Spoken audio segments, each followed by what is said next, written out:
Exams decide your future, but do they really test your knowledge? Let's find out. This is a common PTE essay topic about written examinations. Today, I'll give you ideas, vocabulary, and the perfect answer. You can only write an essay if you have ideas about that particular question. So, let's discuss a few positive and negative points. First, why exams are useful. They help measure knowledge clearly. They are fair for all students. And they improve discipline. But there are problems too. Like, exams don't test practical skills. They create stress. And students focus on memorization. Use words like formal examinations, practical skills, and critical thinking.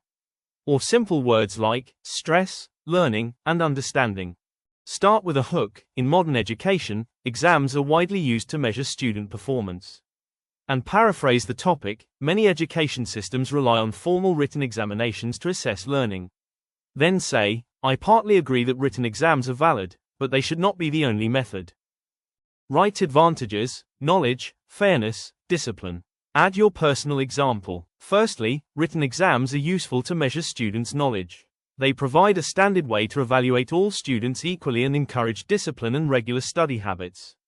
For example, during my school years, exams helped me revise the entire syllabus and understand my strengths and weaknesses. Write disadvantages, stress, memorization, no practical skills. However, written exams have some limitations. They mainly focus on memorization and fail to assess practical skills or creativity. Moreover, many students feel stressed during exams.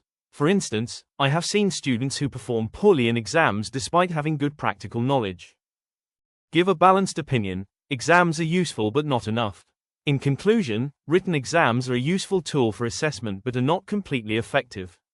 Therefore, education systems should combine exams with other methods like projects and presentations.